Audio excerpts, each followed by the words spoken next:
Ça veut dire quoi, choisir tout ? Faire rimer ses aspirations pro et perso, faire des choix en conscience, les réévaluer quand c'est nécessaire ?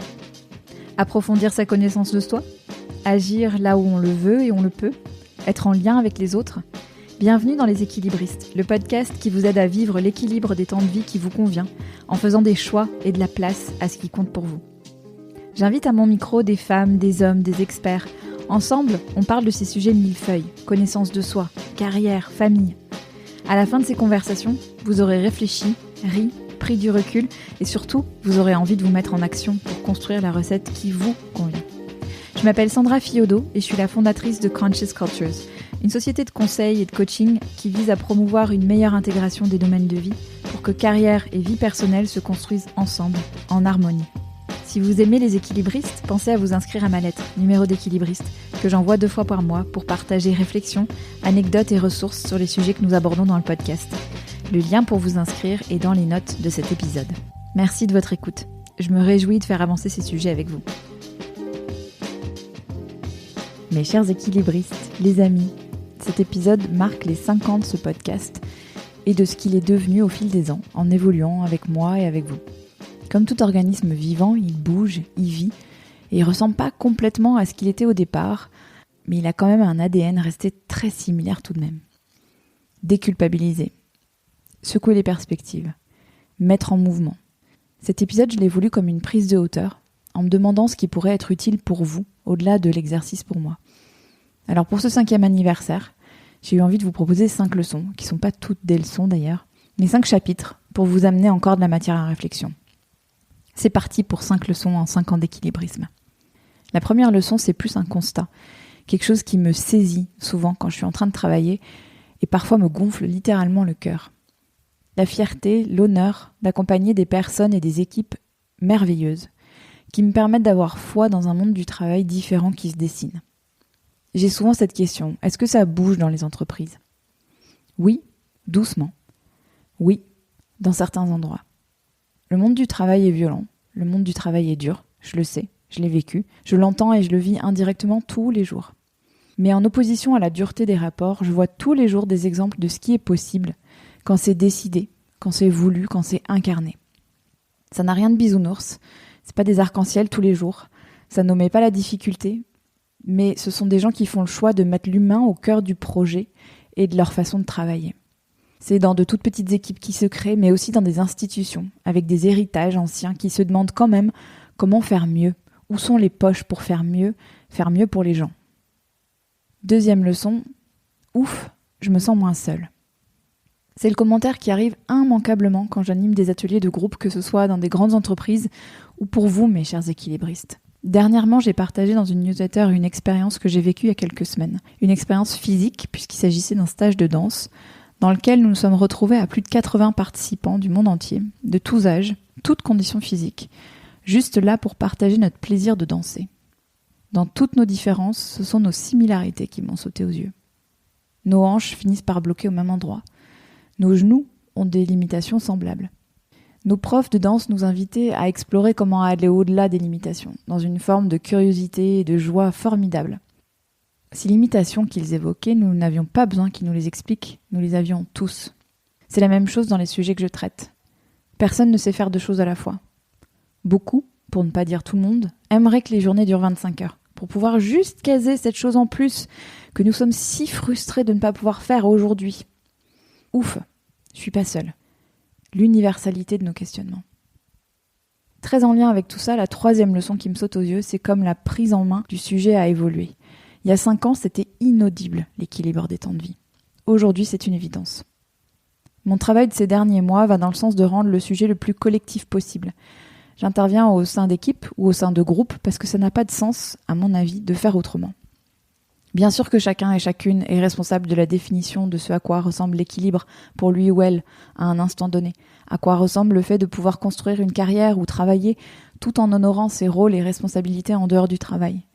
Mais une fois qu'on a dit ça, on ne peut pas ne pas traiter l'aspect collectif du sujet.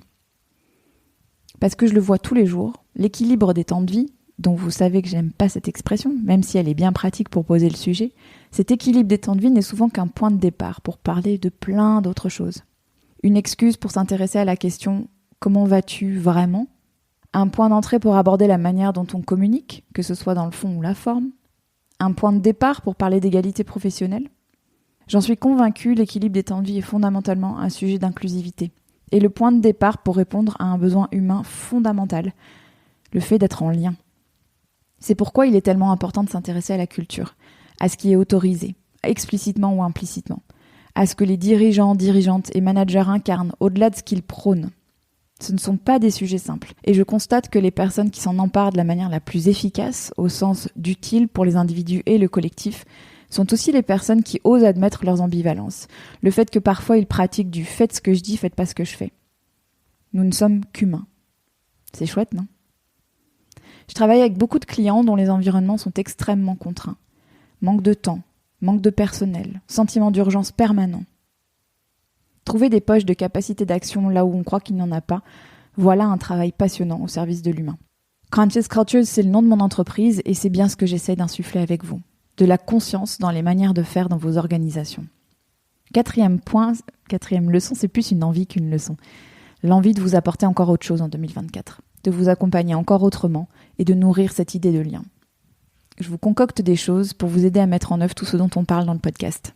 À suivre courant 2024. Et le cinquième et dernier point, c'est une leçon plus personnelle que j'ai envie de partager avec vous parce que j'aurais sûrement aimé entendre ça encore plus et que j'aurais sûrement besoin de l'entendre encore et encore. Cette dernière année m'a poussée à prendre parfois des décisions à contre-courant de ce qu'il fallait, entre guillemets, faire. M'écouter, prendre le temps de faire comme ça me semblait juste.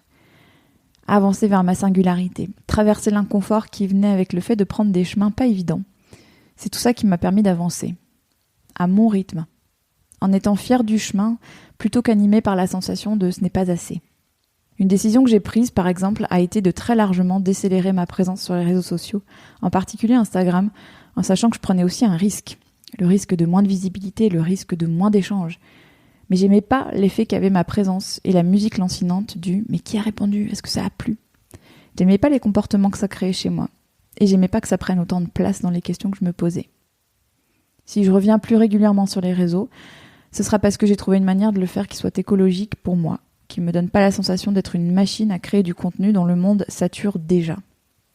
Je vous parle pas de moi pour vous parler de moi, vous le savez. C'est plus une invitation pour vous à trouver les indicateurs qui vous vont bien. Et dans mon cas, ça n'a pas été tellement des indicateurs chiffrés, ou en tout cas pas les indicateurs évidents. Et très lié à tout ça, les belles choses, solides, durables, se construisent avec le temps. Alors en ce 5e anniversaire et à la veille de 2024, voilà le programme que je vous propose. On continue avec les épisodes des équilibristes le mercredi tous les 15 jours. Il y a plusieurs formats, vous le savez, les formats interview, les formats en même temps, place à prendre avec Céline Alix et Laetitia Vito, parce que j'aime la variété et parce que ça nourrit des fils de questionnement très divers mais qui rejoignent tous cette question de l'équilibre. J'en lance un nouveau, début d'année, avec mon amie Alexia, Colson du Parchi. On avait envie de raconter des choses sérieuses en riant beaucoup, alors on a imaginé quelque chose pour vous. Ce podcast reste en 2024 une aire de jeu pour moi, parce que c'est important de m'amuser, et un labo de recherche parce que j'aime chercher, interroger ce qui semble admis, pour être à votre service de la manière la plus pertinente possible. La newsletter numéro d'équilibristes reste le meilleur moyen de suivre l'actualité des équilibristes. 2024 va être riche, alors si vous avez envie de savoir comment nous pouvons travailler ensemble ou comment je peux vous accompagner pour aller plus loin sur tous ces sujets, rendez-vous au lien d'inscription dans la description de l'épisode.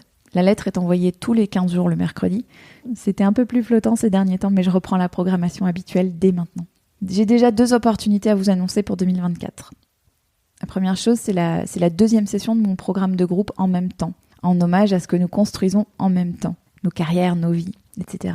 Ce programme, cette 2e session va démarrer la semaine du 4 mars 2024.